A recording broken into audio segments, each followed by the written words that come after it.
kim İndi biz aparırsa getdik onlar... belediyeye.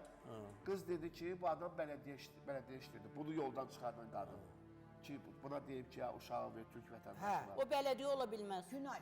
İndi ola bilər orada işləyib. Elə belə İndi işləyib, bizimkilər belediye ola niyə ola bilmir? İşləyər də bu hər bütün sahələrdə işləyər. Baxaq.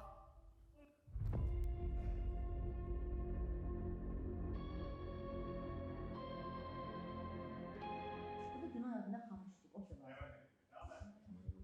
Günay olmuyor ve vaxtıyla Gülnaz olub 2021-də çıxdı. Gülnaz o, xanım da dedi, biz də dedik, Gülnaz olub bizdə. Bir xanım gəlmişdi gün orta bura, xanım da bizə dedi. Biz onun şahmat deyil, o şahmat olsaq deyil ha. Sonra öyle o da bilmiyor. O da deyil, burada işleyir. Yo, işləyib düz deyir, Gülnaz o səhv deyir, biz də dönənlərimizə məlumat verirlər. Sonra qadın öz gəlmişdi bura, bizimlə gəlmişdi, o Gülnaz olmadı. Biz də yanın ömrü, bizə kömək eləmək istədik, verək nömrəsini. Onun adı Gülnaz olub, bizdə nömrəsi yoxdur. Kimi portalda da var. Gülnaz'ın familiyası da biliriz. Bilmiyorum. Əlada nömrəsi tapa bilmək yox burada. Xanım gəldi, biz ha istədik kömək eləyə, biz tapa bilmədik, dedik. Uşağın adını sünyatını eləyib də siz olmuşsunuz.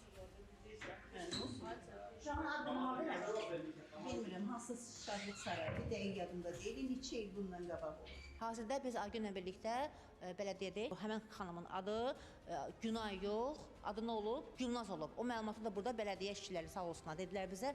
Amma belə bir xanımın burada hal-hazırda işləmədiyini dedilər. Son məlumat odur ki, Aygün, son məlumat odur ki, yəni həmin xanım burada işləmir və burada araşdırmanı davam eləməliyik. Xahiş edirəm, zəng elə. Deyən ki, özün qadınsa, analığın varsa, ən azı insafın varsa, xahiş edirəm. Mən istəyirəm uşağımı yeri qaytarım. Nə olar, ölüm ayağının altında.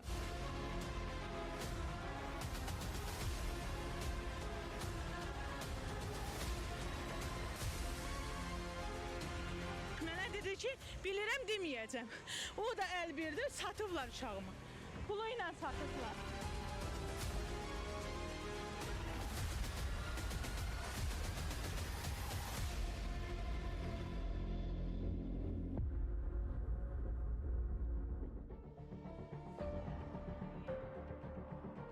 Biri qaçdı, o birisi də qaçdı. Onda biz belə eləyək də, artıq polisə müraciət eləməyin vaxtı gəlib çatıb. Bəli.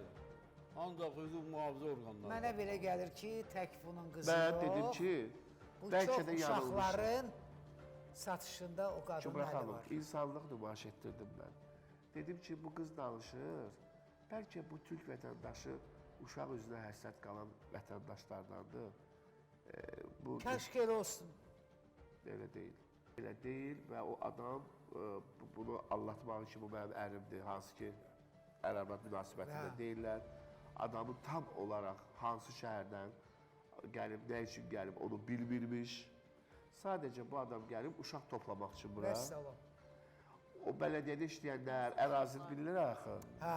Ki, hansı, məsəl üçün, harada hansı qadın var, uşağa baxmır, baxa bilmir, başını eləmək istəyir. Qeyri-qanunu doğub qalıb Onlar əlində. bilirlər də, indi hər ərazinin özünün ərazisi var. Onlar gəlirlər, elə adamlarla əlaqə qururlar, onlara pul verirlər və işlərini görürlər. İndi mən bilmirəm ki, bu türk vətəndaşı, elə biz ehtimal edirik, bəlkə heç bu türk vətəndaşı deyil. Allah bilir, bəlkə də bu başqa ölkə vətəndaşıdır. Türk dilində Amma bir danışır. iş var Türkçə da. danışırdı. Bəli, Türkçə danışırdı. Cavan adam idi. Neçə yaş olardı? 35 yaşı var idi. Yaxşı. Sən bəs bundan soruşmadın ki, bu türk vətəndaşına ki, sən bu uşağı Dedi, neydirsən? mənim karnımdır. Nə? Dedi, yanımdakı mənim karnımdır. Mənim karımdır. Karnım da arvadımdır. Bu Gülnaz. Hə. Dedi, Karnım mənim yox. arvadımdır. Yalandan. Bəli, azadlıqda biz Gülnaz da deyir ki, ərimdir. Ərimdir, hə. Sənəti imzalayanda dedi ki, bu mənim Sən nətər karnımdır. sənəti imzaladın Uşağı ki, götürürəm bir dəqiqə bundan. qızım. Bilsən necə Bir imzalayır? dəqiqə. Bu Sən o uşağı onlar Azərbaycandan çıxartmaq üçün xəstəlik adında. hava yolunda. Güya bu onu müalicəyə göndərir. Ayrı məsələ. Xəstə idi uşaq. Yox. Yox. Xəstəxanadan kağız da Bilmir ki, xəstə götürmüşlər. deyil ki, götürüb qol çəkir. Qol çəkib ki, mən bu uşağımı müalicəyə göndərirəm. Bəli. Etiraz eləmirəm, xahiş edirəm. Özün də yol vermirsən də onlara ki, uşağı apar.